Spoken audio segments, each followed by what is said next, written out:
तो कैसे हो स्टूडेंट्स, आइए शुरू करते हैं हमारा साइंस का चैप्टर ट्रांसपोर्ट एंड एक्सक्रीशन।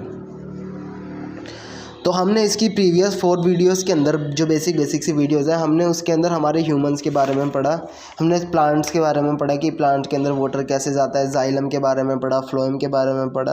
अब हम आएंगे कि हम ट्रांसपोर्ट ऑफ मिनरल्स एनिमल्स के अंदर क्या करते हैं। हमने ऑस्मोसिस पढ़ा था, रिवर्स ऑस्मोसिस पढ़ा था, आप सबको याद होगा। हमने रेजिन्स यानी कि किशमिश का एग्जाम्पल देखा था।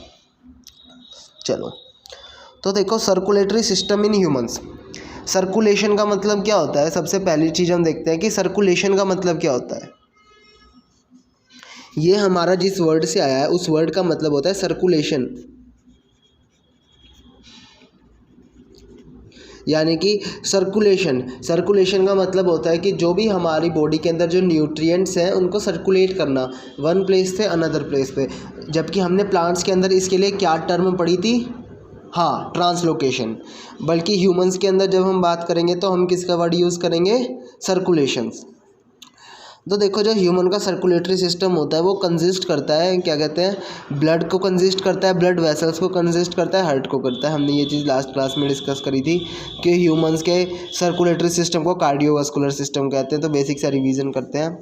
तो देखो, ब्लड क्या होता है? सर, ब्लड वो होता है जब हमें चोट लगती है तो हमारा ब्लड निकलने लगता है। हाँ, आपका एकदम आंसर सही है। बट अगर मैं ब्लड को साइंटिफिक भाषा में, साइंस की टर्म में बताऊँ तो क्या है? ब्लड एक फ्लूइड है। फ्लूइड का मतलब क्या होता है? एनीथिंग जो मतलब कि वाटर की तरह आपका तैर सकती है ज़मीन के ऊपर, मतलब फ्लूइडिटी शो करती है, फैलने की क्षमता रखती है, तो हम उसे फ्लूइड कहते हैं। तो जो फ्लूइड है वो एक कनेक्टिव टिश्यू है। ब्लड हमारा कनेक्टिव टिश्यू है, यानी कि वो एक पार्ट को दूसरे पार्ट से कनेक्ट करता है।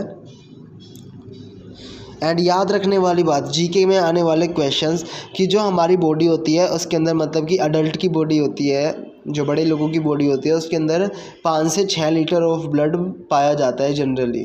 ठीक है, तो ब्लड के अंदर हमारी क्या क्या चीज़ें होती हैं? प्लाज्मा एंड ब्लड के सेल्स। ठीक है, बेसिक सी चीज़। तो देखो, प्लाज्मा क्या होती है? प्लाज्मा ना हमारे ब्लड के अंदर एक ऐसा पार्ट होता है जो कि 90% प्रेजेंट होता है। ठीक है, थोड़ी मिस्टेक हो गई। जो प्लाज्मा हमारी ब्लड के अंदर, हमारी 3 चीज़ें, हमारी ब्लड के अंदर हमारी 2 चीज़ें होती हैं। एक तो प्लाज्मा होता है, एक हमारे ब्लड सेल्स होते हैं। प्लाज्मा क्या होता है? जो प्लाज्मा होता है ना, वो 90% तो वाटर होता है। ठीक है, यानी कि ज़्यादातर वो चीज़ वाटर होती है, ताकि वो उसको फ्लूइडिटी प्रेजेंट करे, यानी कि वो तैर सके, यानी कि वो ज़मीन के ऊपर फैल सके। जो इसका कलर होता है हल्का येलोइश होता है। ठीक है, इसके अंदर कुछ एंजाइम्स, मिनरल्स प्रेजेंट होते हैं।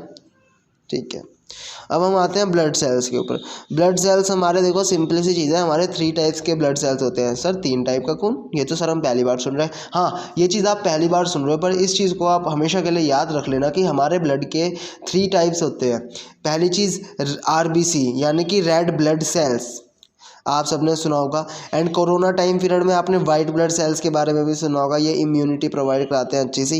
एंड थर्ड चीज़ इज़ प्लेटलेट्स। आप में से बहुत सारे स्टूडेंट ने इनका नाम सुन रखा होगा, जिन्होंने नहीं सुना वो अब सुन लो। ठीक है, तो रेड ब्लड सेल्स को हम क्या कहते हैं? इराइथ्रोसाइट्स। ठीक है, एंड जो हमारी प्लेटलेट्स होती हैं उनको थ्रोम्बोसाइट्स। वाइट ब्लड सेल्स को ल्यूकोसाइट्स। यानी आप याद कर सकते हो, RBC को कहते हैं हम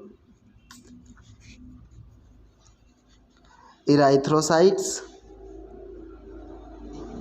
WBC को ल्यूकोसाइट्स, प्लेटलेट्स को थ्रोम्बोसाइट्स। आप याद रख सकते हो बेसिक चीज़ें।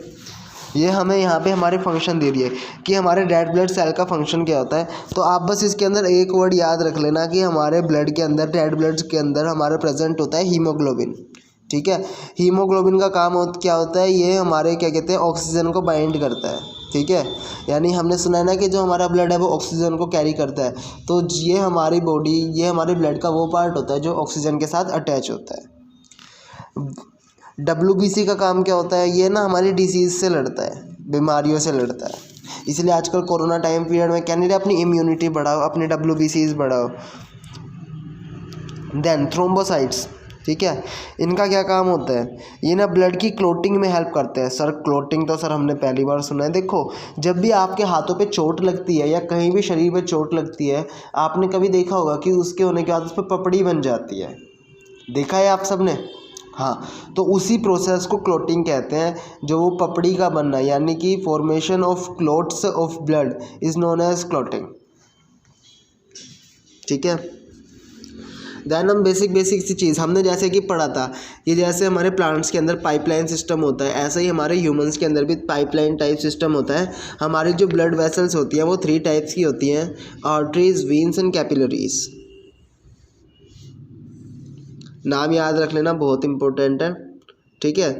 तो सबसे सिंपल सी चीज़ आपको क्या याद रखना है कि जो आर्टरीज है वो ऑक्सीजनेटेड ब्लड को कैरी करती है, यानी जिस ब्लड में ऑक्सीजन मिली होती है। वीन्स हमारी डीऑक्सीजनेटेड ब्लड को कैरी करती है।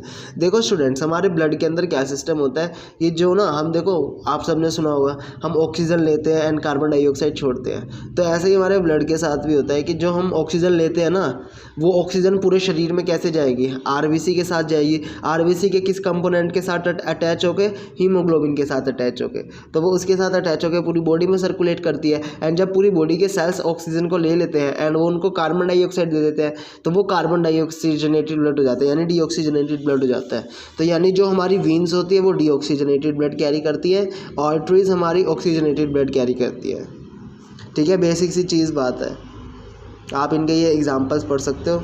ये डीप सीटेड होती है, ये सुपरफिशियल होती है, ये थिक वॉल्ड होती है, ये थिन वॉल्ड होती है। सिंपल सी चीज़ है, बेसिक सी चीज़ है।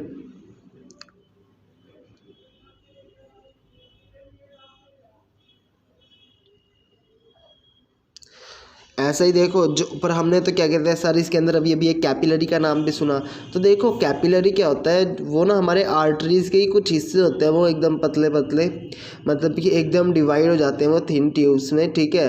एंड वो फिर वीन्स को ज्वाइन करते हैं, जैसे कि आप यहाँ एग्जांपल में देख सकते हो। ये हमारी आर्टरी है, ये हमारी वीन्स है। तो इसके कुछ ये छोटे पतले पतले पतले पतले मतलब वेसल्स, ठीक है, वो एक्सटेंड होके हमारी क्या कहते हैं कैपिलरी को कंस्टिट्यूट करते हैं, जिसके थ्रू कार्बन, मतलब कि यहाँ पे तो आर्टरीज में तो हमारा ऑक्सीजनेटेड ब्लड जा रहा है और यहाँ पे हमारा CO2 वाला ब्लड जा रहा है, कार्बन डाइऑक्साइड वाला जा रहा है। तो ये यहाँ से ऑक्सीजनेटेड ब्लड यहाँ पे जाता है।